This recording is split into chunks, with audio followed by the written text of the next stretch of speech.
Hello viewers, আসসালামু আলাইকুম। তো আজকে আমরা দেখব ইলাস্ট্রেটরের স্ক্রিপ্ট ডিজাইন। স্ক্রিপ্ট ডিজাইনটা খুব বেশি ইম্পর্টেন্ট।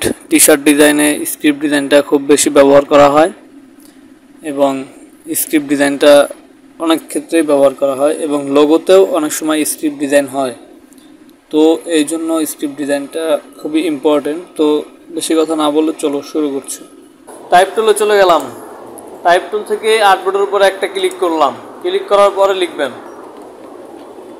জানুয়ারি, লিখলাম। তারপর লেখা শেষ, আবার সিলেকশন টুলে চলে যাবেন। শিফট চেপে ধরে লেখা বড় করে দিবেন, না হলে ক্যারেক্টার অপশন থেকে এই পয়েন্ট বাড়ায় দিলেও লেখা বড় হয়। গত ক্লাসে দেখাইছি না লেখার সাইজ। তারপর রাইট ক্লিক করে ক্রিয়েট আউটলাইন, এটাও তো দেখাইছি গত ক্লাসে।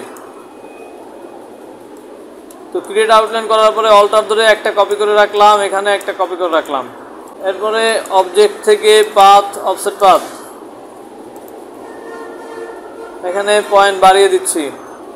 তারপর ওকে, আবার এইটাকেই সিলেক্ট করলাম অবজেক্ট পাথ ফাইন্ডার থেকে ইউনাইট।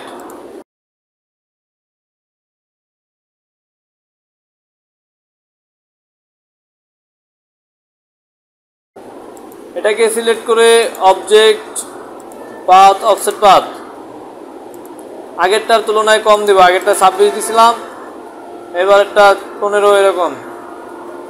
ওকে, আবার এটাকেই সিলেক্ট করে ইউনাইট। তারপর এই দুইটাকে সিলেক্ট করব, এটা যাতে নিজের জায়গা থেকে সরে না যায়, এই জন্য এটাতে একটা এক্সট্রা ক্লিক করলাম।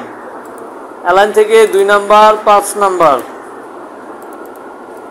তারপর আবার দুইটাকেই সিলেক্ট করে পাথ ফাইন্ডার থেকে মাইনাস।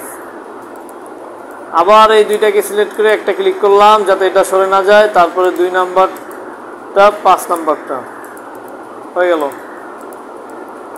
এটাকে বলা হয় স্ক্রিপ্ট ডিজাইন। এখানে লিখে দিচ্ছি।